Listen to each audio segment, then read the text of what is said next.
Yo, what's going on everybody? In this video, I'm going to teach you everything you need to know to start working with Numpy. So sit back, relax, and enjoy the show.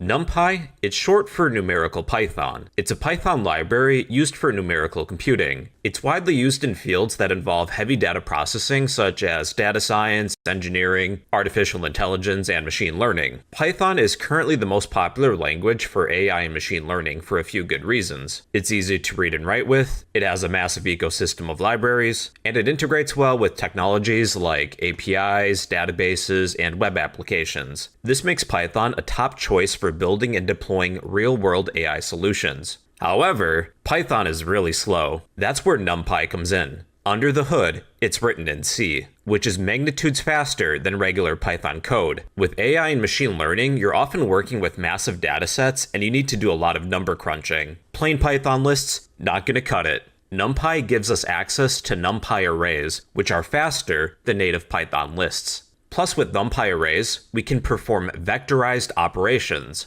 For example, multiply all the elements by 2. With a Python list, multiplying a list by 2 would repeat all the elements twice. NumPy gives you the speed and the specialized tools you need to handle large-scale numerical operations efficiently. So, let's jump right in. Alright, let's get started everybody. You'll need an IDE to work with. Currently I'm using PyCharm, but the IDE you use is up to you. We'll need to download NumPy. It's an external library. We can do that by opening up a command prompt or a terminal. If you're using PyCharm like me, you can go to this terminal button in your toolbar, or if you're on Windows, you can hold Alt and F12. For some reason, if those options don't work, you can always do a search for terminal. Terminal. Those are a few different ways to get to your terminal. We're going to type the command pip, pip's our package manager, install NumPy, enter. And then we just have to give it a little bit of time. Alright, we can close out of this window. After downloading NumPy, we'll have to import it. We do need to import NumPy into our Python file. You can type the following command. Import NumPy. Then for convenience, we can give NumPy a nickname or alias. Import NumPy as NP for short. Now to check the current version, you can type the following. You can print NP, that's our nickname for NumPy, dot dunder, meaning double underscore, version, then dunder again. This will print the current version, just to make sure that it's working fine. Currently my version of NumPy is 2.3.1. Moving on. Normally in Python, to create a sequence of data, you can use a list, you can use a tuple, you can use a set. Let's say that we would like to create a list of numbers. We'll name this list my underscore list. It will equal some numbers, 1, 2, 3, 4. Then we can print our list. Print my list, and we have the numbers 1 through 4. Let's say that I would like to multiply all of the elements by 2. With the native Python list, if I was to multiply this list by 2, let's say my underscore list equals my list times 2. This would duplicate all of the elements by 2. 1, 2, 3, 4, 1, 2, 3, 4. A NumPy array is superior to a Python list. It's faster and gives us more operations. Rather than using a Python list, here's how to create a NumPy array. Let's name this array just array. Equals access the NumPy library. Remember, we gave it a nickname of NP. NP dot call the array function, and then pass in a list. 1, 2, 3, 4. And then we should be able to print it. Print our array. 1, 2, 3, 4. Just to verify that it is a NumPy array, you can print the following. You don't need to, but here's how. Print the type of our array. Our array is a NumPy ND, meaning n-dimensional, array.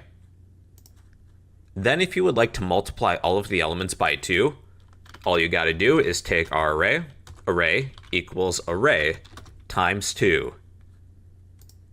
and that's going to double the elements in your array. Alright everybody, and that is your first lesson using Numpy.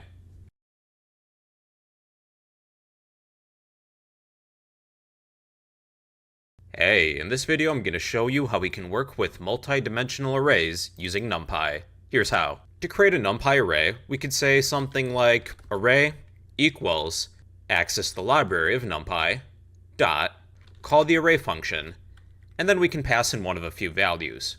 A zero-dimensional array, think of it like a single point. I could pass in some value, like a character. This is a zero-dimensional array. And to check that, there's actually an attribute.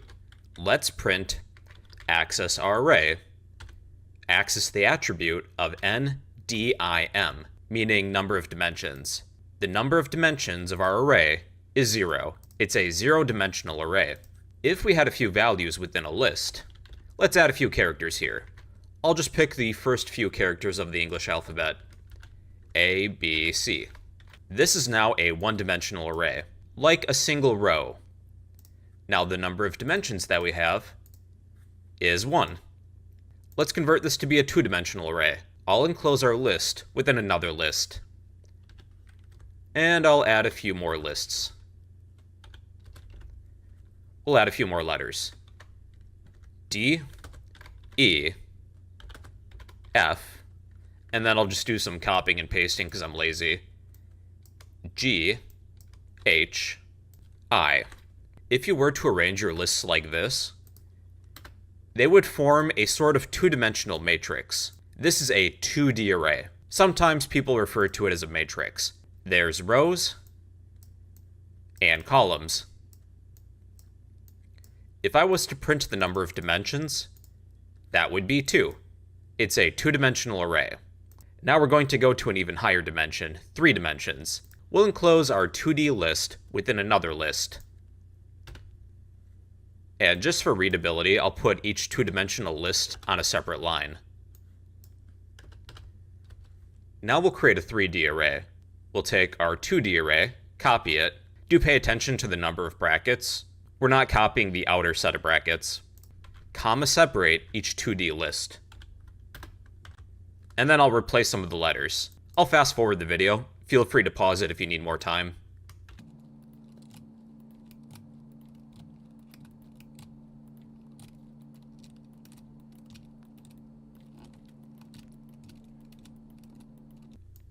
Now, this is very important. I ran out of letters in the English alphabet. Each of these lists, they need a consistent number of elements with each other. It has 2 elements. All the others have 3. If I was to run this program, here's what happens. Value error, setting an array element with a sequence. The requested array has an inhomogeneous shape after 2 dimensions. We need a consistent number of elements within each list. This list has 2. All the others have 3. What you could do is add some sort of placeholder. I'll just use a space, but an underscore is another good option. Now this should run fine. Now the number of dimensions for our array is 3. It's a 3-dimensional array. You could go beyond 3 dimensions too. You can go to 4 dimensions, 5 dimensions, but that's going to be outside of the scope of the series. We'll stop at 3 dimensions to try and keep it simple. We have a 3-dimensional array. You can also access the shape using this attribute, the shape attribute.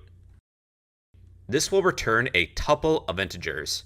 It shows you the depth, the number of rows, and the number of columns. We have 3 layers. Think of it like it's a cake, a layered cake.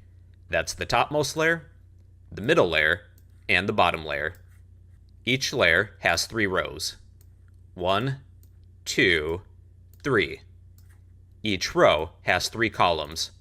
1, 2, 3. If I was to remove one of these layers, the shape of our array is going to change. I'll delete the last layer. The shape of the array, it's still 3-dimensional, but it has 2 layers, 3 rows, 3 columns. If you ever need the shape of an array, you can access the shape attribute. Let's undo the last changes we made. Previously with the Python list, you would access an element like this. I'm going to print access our array, then you would use chain indexing. For example, I need the first layer that would have an index of 0, the first row, also 0, then the first element, the first column, also 0. That would print the character A. This is known as chain indexing.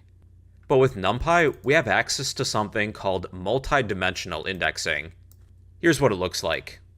You'll only be using a single set of straight brackets. Then comma separate each index. 0, 0, 0.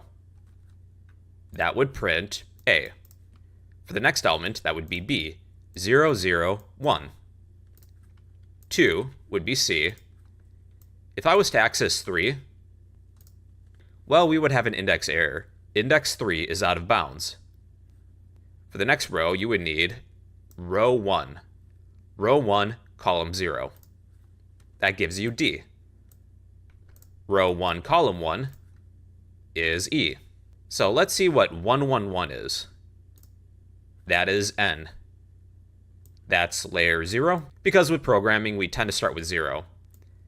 This is layer 1, row 1, column 1. So that gives you N. That is multi-dimensional indexing, and it's actually faster than chain indexing. Here's an exercise. We're going to form a 3-letter word using string concatenation. We'll say word equals, now pick 3 letters. For me, I'll pick A, S, then S again. We'll access these letters via multi-dimensional indexing. For an A, I need layer 0, array, layer 0, row 0, column 0. And then let's print our word. Print word. That gives me A. Then I will add, using string concatenation, array at indices of, let's see, layer 0, layer 1, layer 2.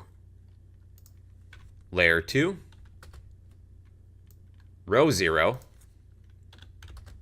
column 0. That would output AS. And then I'll add that again. Array, layer 2, row 0, column 0. And my 3-letter word that I picked is ass. So for your homework, why don't you use string concatenation and post a 3-letter word in the comment section? I might regret saying that. And that is an introduction to multidimensional arrays using Numpy.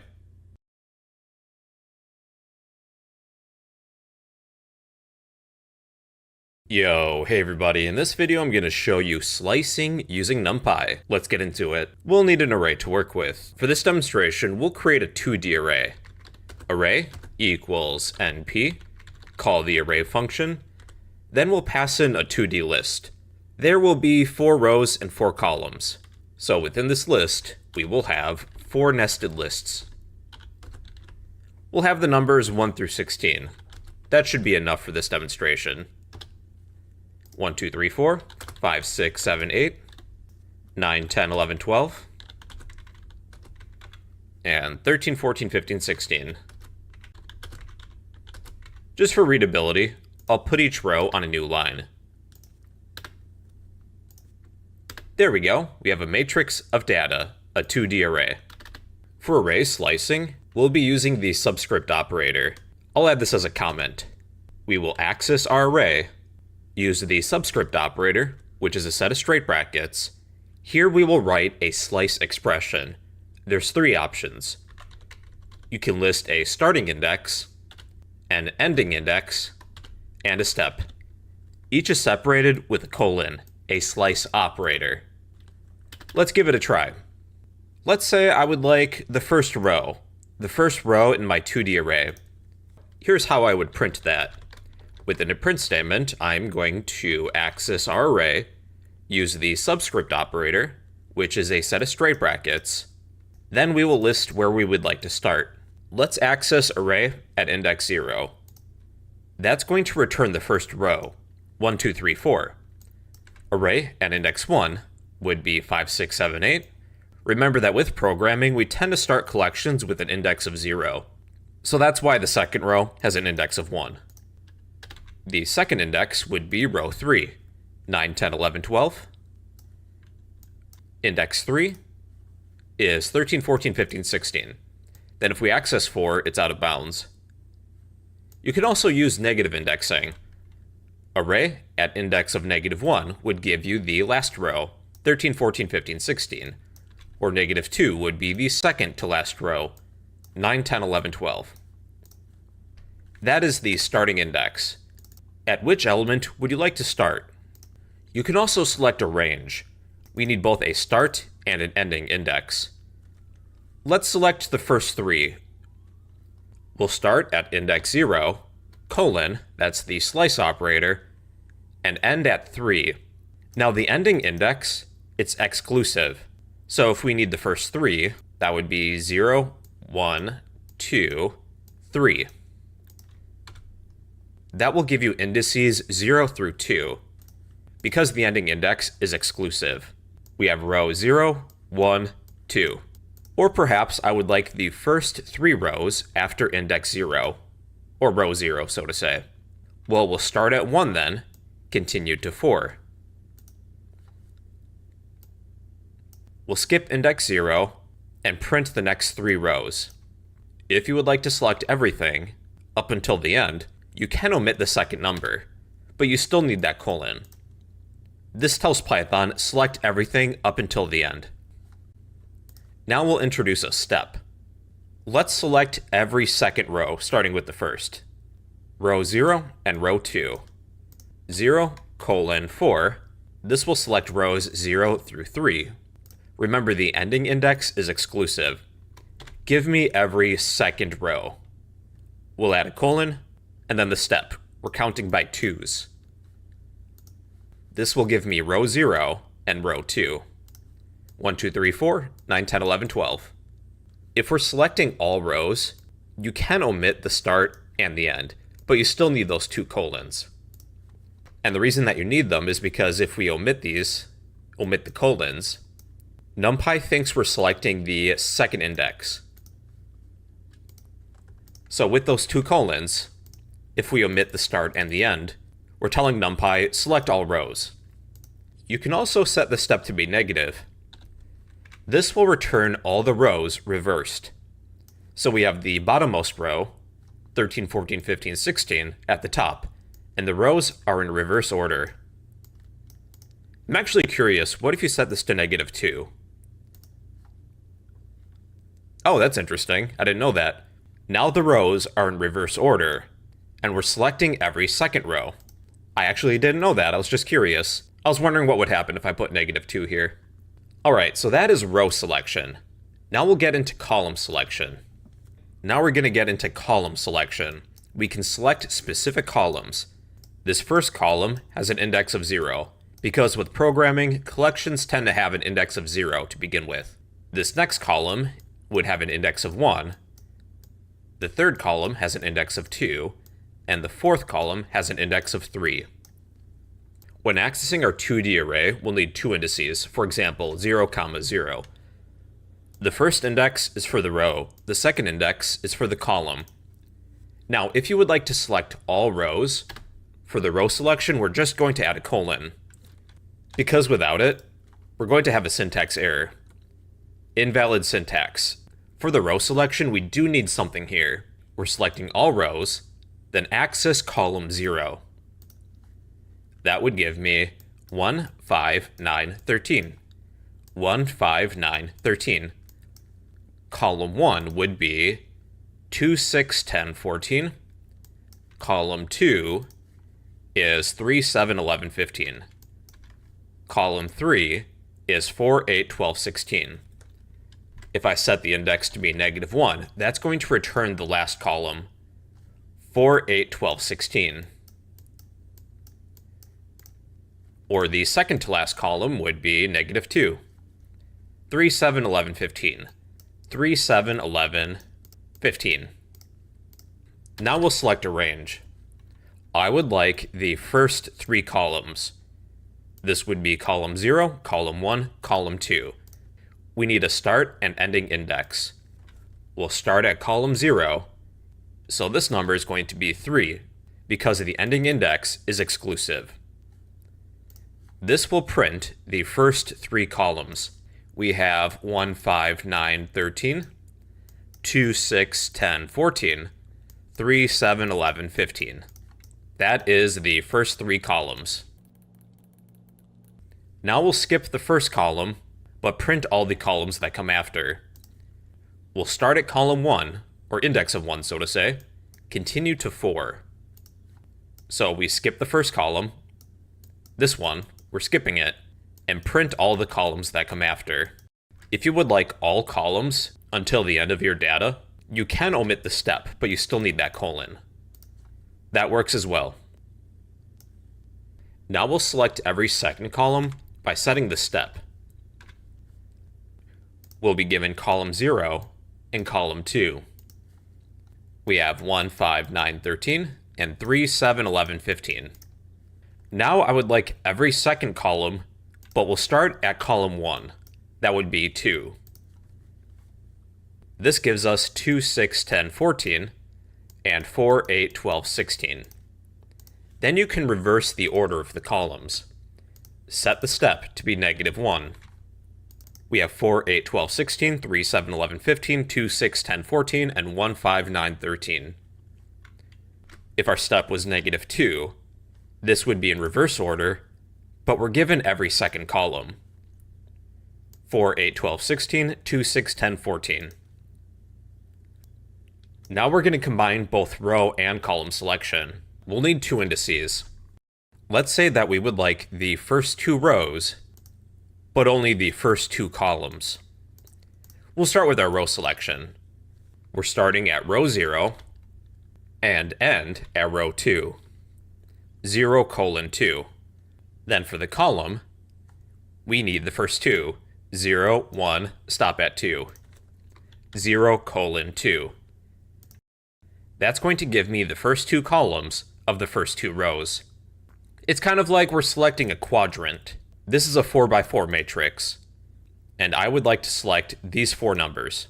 Now we'll select this quadrant, 3, 4, 7, 8. Take a guess as to what you would have to write. We're selecting the first two rows. We can keep the selection the same for the rows, but for the columns, we're starting at, let's see, 0, 1, 2. 2:4. But since we're selecting all columns till the end, we can omit the second number, but we still need the colon. So we get 3, 4, 7, 8. Now we'll select the last two rows, but the first two columns. What row are we going to start with? 0, 1, 2. Continue to 4, but since we're continuing to the end, we can omit the ending index. Now I would like the first two columns. That would be 0:2. And that's going to give you this quadrant, 9, 10, 13, 14. Now we need the last two rows and the last two columns. We'll keep our row selection the same. Start at column, let's see, 0, 1, 2. Continue to 4. But since we're continuing to the end, we can omit the second number. And we should get 11, 12, 15, 16. This quadrant. Alright everybody, that is slicing in Numpy. I can't think of any homework for you to do, so to increase engagement for this video, why don't you post your favorite movie in the comment section down below. And well everybody, that is slicing using Numpy.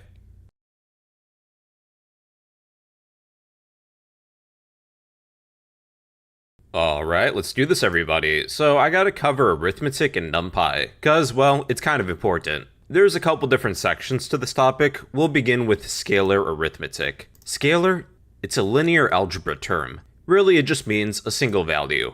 We can apply operations with a scalar, a single value, to entire arrays. We covered a little bit of this in the first video in the series. We'll need an array to work with. I will create an array named array, np.array, then just add a few numbers. I'll add the numbers 1, 2, and 3. That's good enough. Then I will print our array.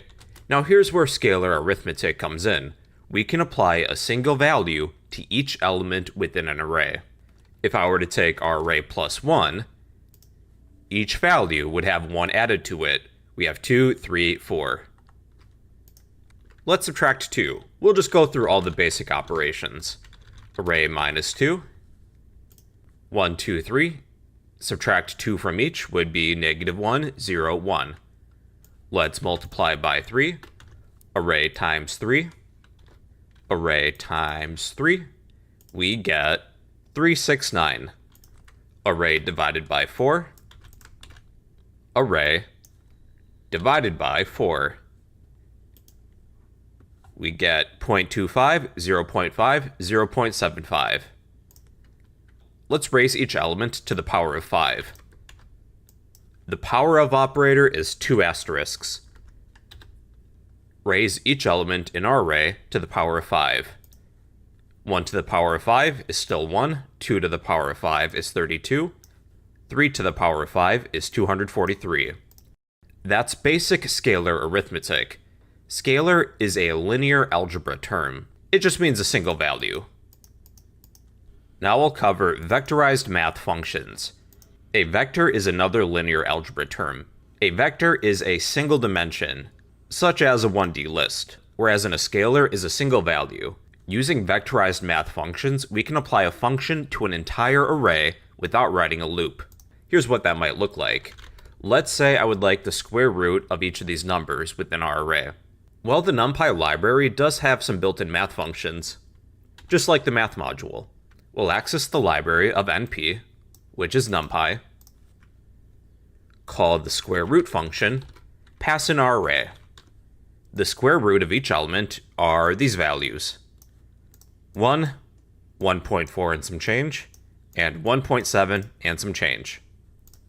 We can round each value. Let's change these numbers: 1.01, 2.5, and 3.99. Let's round each number within this array. NP, call the round function, pass in our array. Here are all the numbers rounded. We have 1, 2, 4.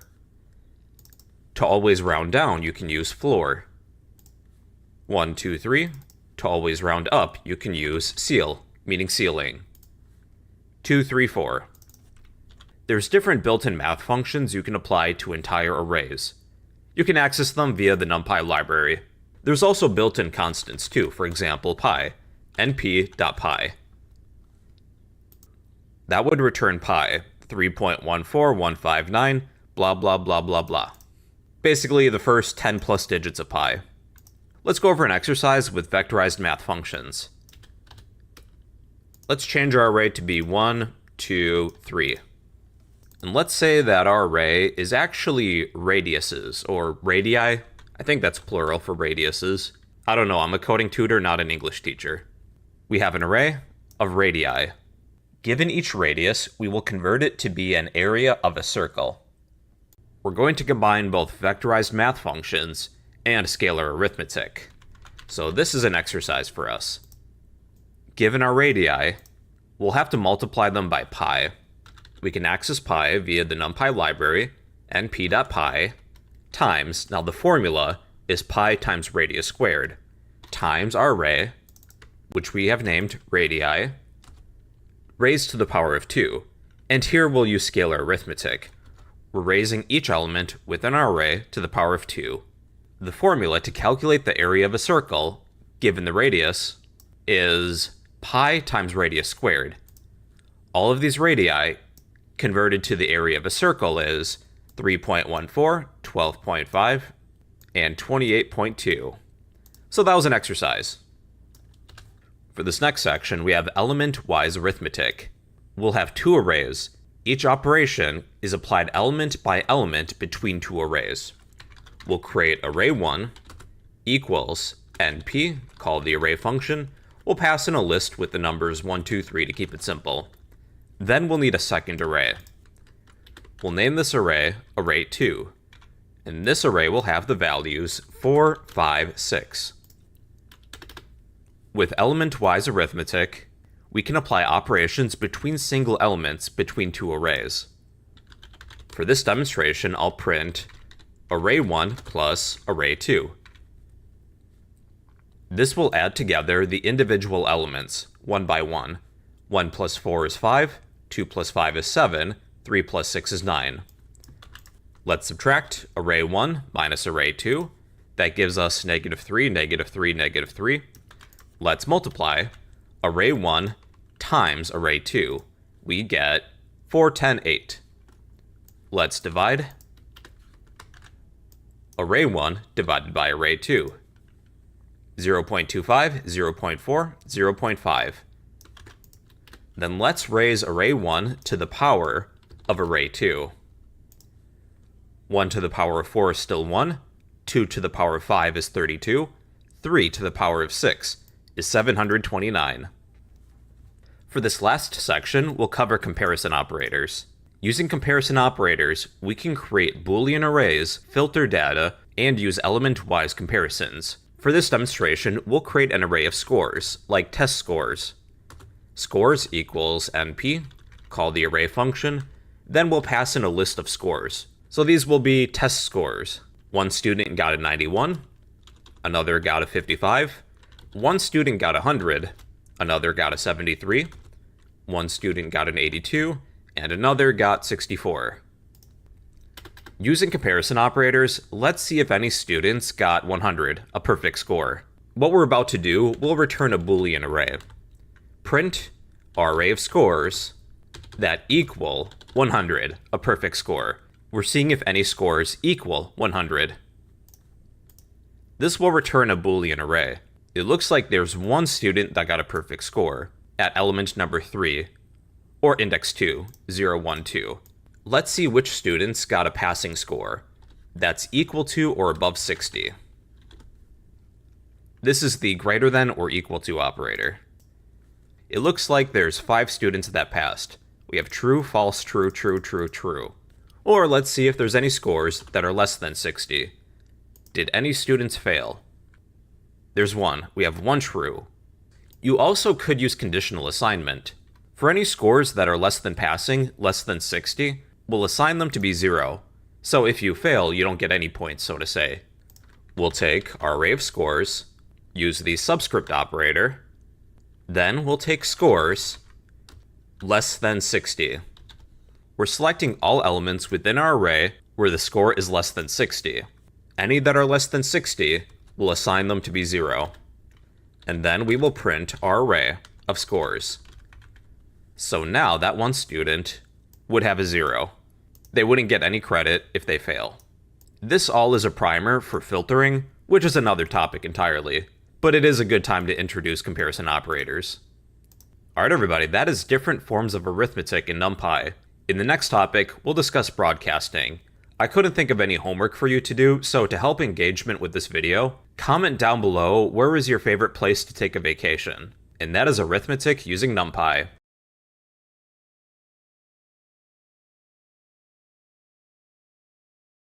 Yo, hey everybody, in this video I'm going to explain what broadcasting is in Numpy. Broadcasting allows Numpy to perform operations on arrays with different shapes. Between 2 or more arrays, Numpy will virtually expand dimensions so that the smaller array matches the larger array in shape. There's a couple rules when it comes to broadcasting. 2 arrays are compatible. When matching each dimension, either the dimensions need the same size, or one of the dimensions has a size of 1. Let me give you a demonstration. We'll create 2 arrays. We'll have array1 equals np.array. This will be a 2D array. A 2D array with just a single row. I'll add the numbers 1, 2, 3, 4. That's good enough. Then we'll create a second 2D array. Array2 equals mp.array. This will be a 2D array. This 2D array will have 4 rows, but 1 column. 1, 2, 3, 4. 1, 2, 3, 4. We'll print array1, access its shape attribute, and we'll do the same thing with array2. Print array2.shape. Taking a look at the shape of these arrays, can we broadcast them? Well, we have to follow those two rules. When matching the dimensions, they either need to be the same number, or one of them has a value of 1. We read these dimensions from right to left. These dimensions don't match, but one of them is a 1. These dimensions are compatible. With the next set of dimensions, these dimensions don't match, but one of them is a 1, so we can broadcast them. Let's test it. I'm going to I'll print array 1 times array 2. And there we go. We have a 2D array. Now the shape is a 4x4 now. We have 4 rows and 4 columns. We're virtually expanding the dimensions of our arrays. Let's say there's a mismatch between the dimensions. For example, for the number of rows for our first array, I'll change that to be 2. We'll add a second row. I'll add the numbers 5, 6, 7, 8, and let's see what happens. We get a value error. Operands could not be broadcast together with shapes 2, 4, and 4, 1. We could not broadcast these arrays together. We have a mismatch. The number of columns are broadcastable, either because these numbers match, which they don't, or one of them is a 1. These dimensions are okay. For the number of rows, these dimensions don't match, and neither of them is a 1. So we can't broadcast these two arrays. They're incompatible. They don't follow those two rules. If the number of rows were 4 for our first array, we could broadcast them then. We'll add a few more values. And one more row. These should not be compatible. We can broadcast them together. For each of these dimensions, they either match or one of them is a 1. For the number of columns, one of them is a 1. And for the rows, they both match. We can broadcast these two arrays together.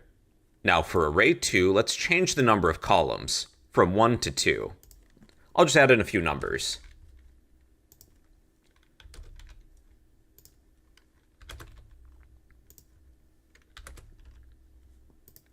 Now we can no longer broadcast these arrays. For the number of columns, they no longer match, and neither of them is a 1. But the number of rows still match. Those are compatible. So with broadcasting arrays, we can virtually expand their dimensions. Now for an exercise, we'll create a multiplication table via broadcasting.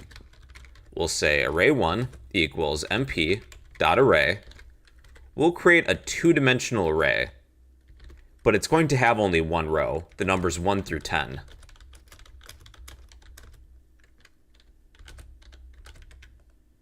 Then for array 2, for our second array, this will be a 2D array, but it's going to have 10 rows and a single column. 1, 2, 3, 4, 5, 6, 7, 8, 9, 10. Then we'll add the numbers 1 through 10.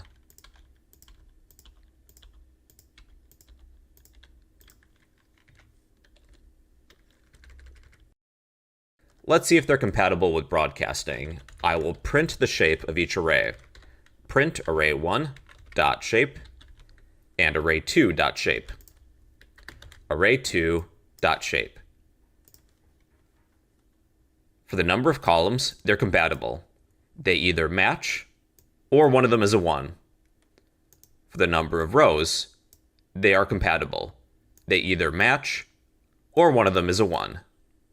So we can broadcast them. Let's print array1 times array2. And we should get a multiplication table with the numbers between 1 through 10. The shape of this array that we have virtually created, it's a 10 by 10. 10 rows, 10 columns. So that's broadcasting. Broadcasting allows Numpy to perform operations on arrays with different shapes by virtually expanding their dimensions. I couldn't think of any homework for you to do, so why don't you comment down below what one of your favorite video games is. And well everybody, that is broadcasting in Numpy.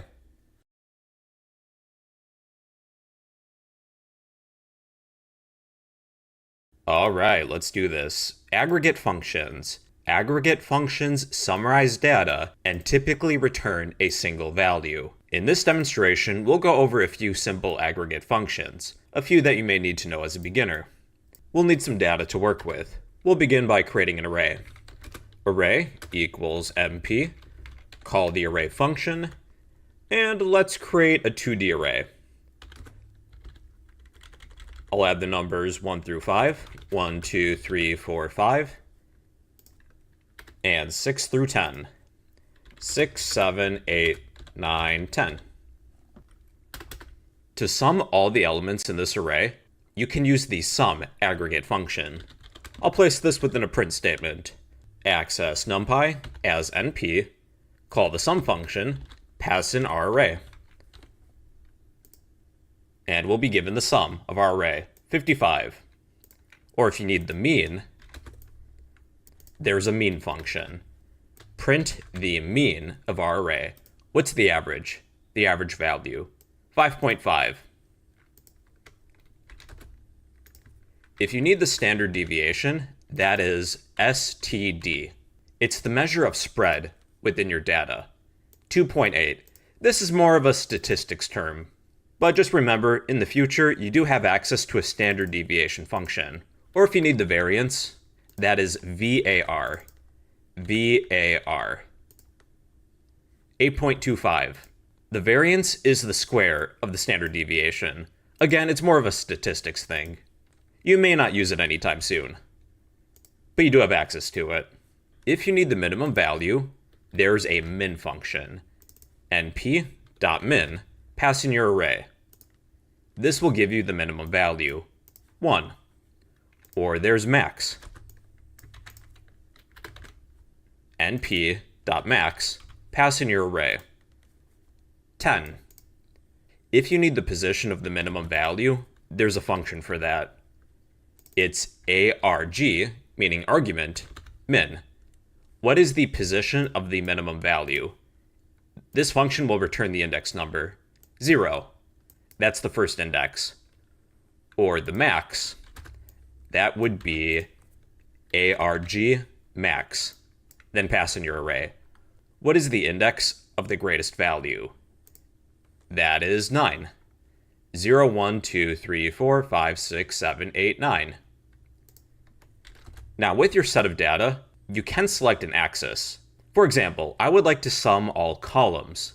Here's how I would do that. With a lot of these functions, you can select an axis for them too. So let's print np, call the sum function, pass in our array. Then with the sum function, we can pass in a second argument. I will select an axis of 0. If axis is 0, we're applying this function to all the columns. So here's our new array. We're summing all of the columns. We have 7, 9, 11, 13, 15. If I set axis to be 1, we're going to sum all the rows instead.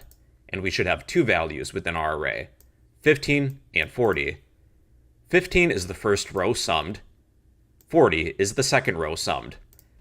Alright everybody, those are aggregate functions. They summarize data and typically return a single value. There are more functions than what we've discussed, but those are a few of the beginner-friendly ones.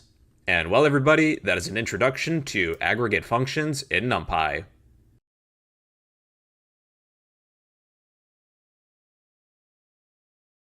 Hey yeah everybody, in this video I'm going to explain filtering in Numpy. Filtering refers to the process of selecting elements from an array that match a given condition. We're basically filtering out elements that don't match a condition. Here's an example. Let's pretend that we have 2 classes of students, 2 groups. I'll put them within a 2D array for this example. Let's name this array ages to store the ages of our students.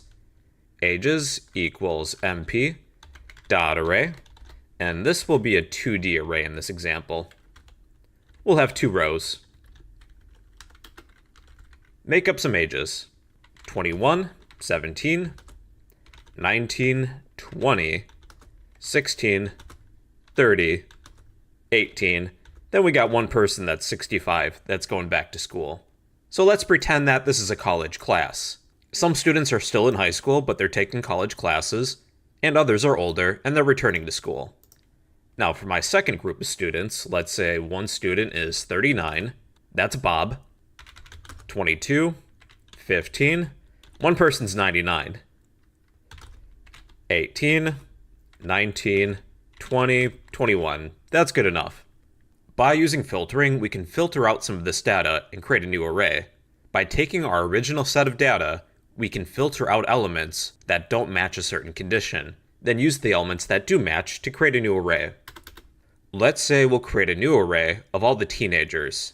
Find anybody that's under 18. I'll create a new array. We'll name it teenagers equals, take our array, our original array, which we have named ages. Then here we'll write a condition. We'll create a new array where the elements match this condition. We'll say any ages that are less than 18. And then we can print it. Print our new array of teenagers. And it looks like we have three students under 18, 17, 16, 15. This is Boolean indexing. Now pay attention to the shape. By using Boolean indexing, this will flatten your 2D array. It's now one-dimensional. But there is a way to preserve the shape using the where function, but we'll get to that a little later in this video. This array of teenagers, it's a new array. By filtering out elements and creating a new array, we can preserve the original. We still have all the original students, the original ages of them. Alright, now let's filter out anybody that's between 18 and 65. We will say these are adults.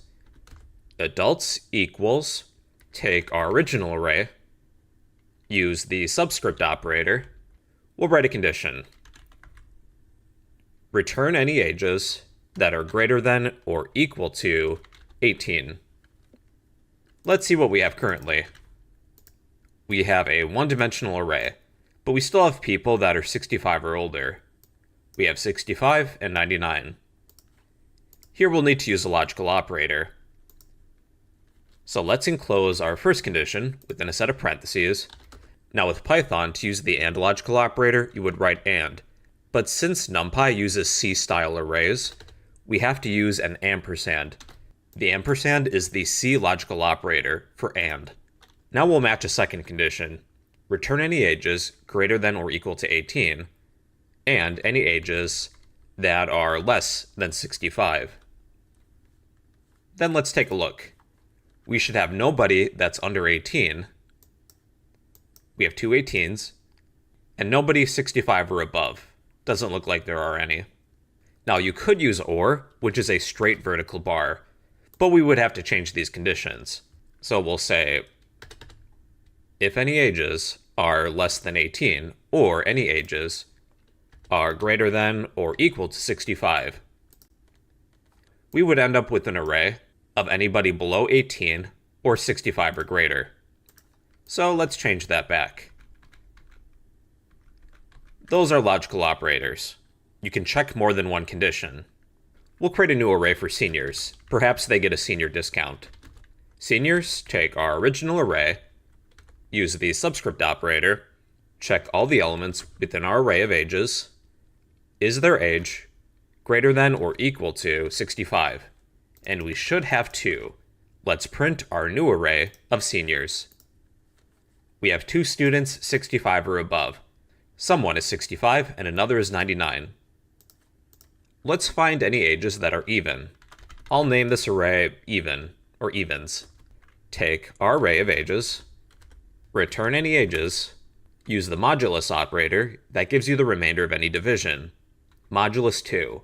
If we divide one of these values by 2, if it's equal to 0, the remainder that is, put it within a new array of evens. Now we'll be given an array where all of the ages are even. 20, 16, 30, 18, 22, 18, 20. Or we can do odds. I'll name this new array odds. Ages modulus 2 does not equal 0. And then we'll print it, our new array of odds. We're now given an array where all of the elements are odd, not even. When filtering and creating a new array, if you need to preserve the original shape, there's a different function, the where function. Here's how it works. Let's create a new array of adults equals access numpy, call the where function. We'll select anybody that's 18 or older, including seniors too. There's 3 arguments. The first is the condition. Return any elements within our array of ages that are greater than or equal to 18. Now the second argument is our array. And the third is a fill value. We want to preserve the original shape. If we're filtering out any elements that don't match the condition, we have some students that are under 18, we'll need to replace these values with something else. Let's put 0. Some people use -1. Some people also use NP, not a number, but we'll just stick with 0 to keep it simple. And then we will print our new array of adults.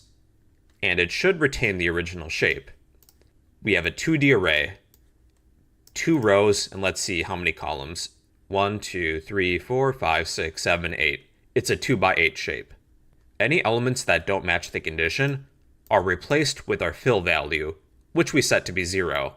But if I set this to be -1, well then, the fill value is -1. But we'll keep that as 0. The where function will keep the original shape of your array, but it's a lot slower than using Boolean indexing, which we have just discussed previously.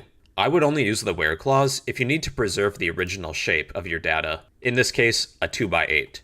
Otherwise, Boolean indexing will flatten your data when creating a new array. Alright everybody, that is filtering. It refers to the process of selecting elements from an array that match a given condition. I couldn't think of any homework for you to do, so why don't you post your favorite book to read in the comment section down below. And well everybody, that is filtering in Numpy.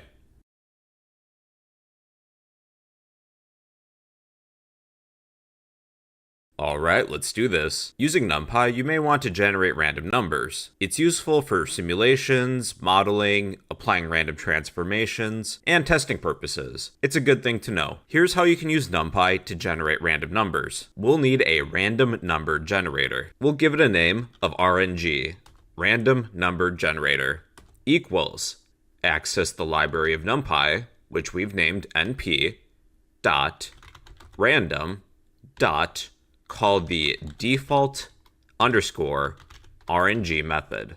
We'll be using this object of RNG to generate random numbers. We'll start with integers because they're pretty simple. Within a print statement, I'll output the following. We will access RNG. There's a built-in method of integers. Then we'll pass in a range of values. Let's say you would like to roll a 6-sided dice. You need a random number between 1 through 6.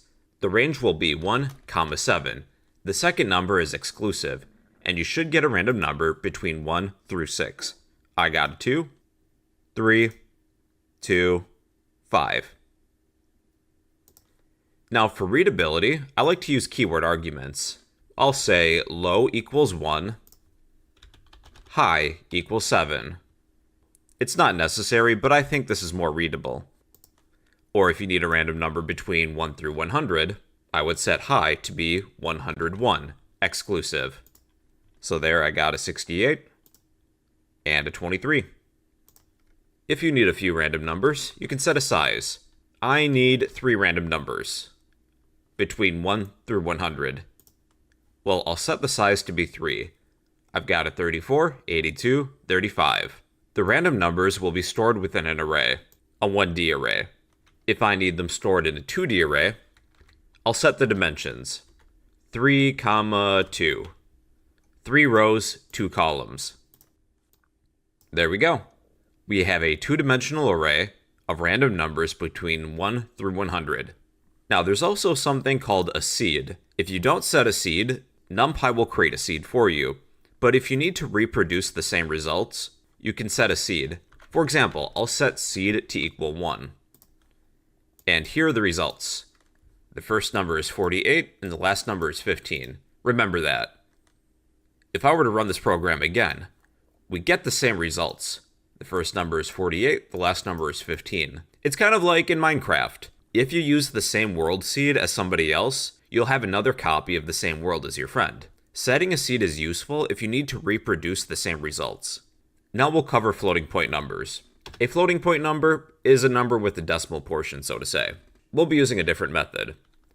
I will print access numpy, access random, call the uniform method. Uniform means uniform distribution. Each value has an equal chance of being selected. If I were to call the uniform method, here's what it would output. A random floating point number between 0 and 1. Now if you need a range, let's say -1 to 1, I'll set low to equal -1, high to equal 1. We'll get a range of floating point numbers then, between -1 and 1. Then you can also set the size. I need 3 random numbers. Size equals 3. We would store the random numbers in a 1D array. Or I could set this to be a 2D array, 3, 2, or some other size. Now we have 3 rows, 2 columns, and we are given random floating point numbers between -1 and 1. But you can change these values depending on the range you need. And to set the seed, you would use np.random, call the seed method, and then pass in a seed. Seed equals 1, or some other number. You would reproduce the same values if you use the same seed. Now we're going to learn how to shuffle an array. We'll create an array named array equals np.array. Pass in some numbers. I'll just say the numbers 1 through 5. 1, 2, 3, 4, 5. Then let's print this array. Print array. And we get the numbers 1 through 5. Now to shuffle this array, we'll need that random number generator again. RNG equals np.random.default_RNG. We'll use the RNG object, call the shuffle method, pass in our array. And this will shuffle our array. It should be in a random order. Here I got 5, 4, 1, 3, 2, 2, 3, 5, 4, 1. And that is how to shuffle an array. Now if you need a random choice, we'll keep our RNG object. Let's say we have an array of fruits. Fruits equals np, call the array method, then we'll pass in a list of strings. Think of some fruit. I'll add an apple, orange, banana, coconut, one more, a pineapple. Let's output it. I will print my array of fruits. And it does appear to work. Now for a random choice, let's say fruit singular equals access the RNG object, call the choice method, pass in our array of fruits. We will print the fruit that we select randomly. A coconut, coconut, apple. Now we'll select more than one. I'll say fruits, then we'll set a size. I will pick 3 random fruits. I will set size to equal 3. Oops, and then we're printing fruits, not fruit. Here we go. I have 3 random selections. Apple, coconut, apple. Or if you need a 2D array, you'll set the dimensions. We'll have 3 rows, 3 columns. Apple, orange, pineapple, banana, orange, apple, coconut, pineapple, apple. This I discovered recently. For fun, let's change these to be emojis. Instead of the word apple, I'll add an emoji of an apple.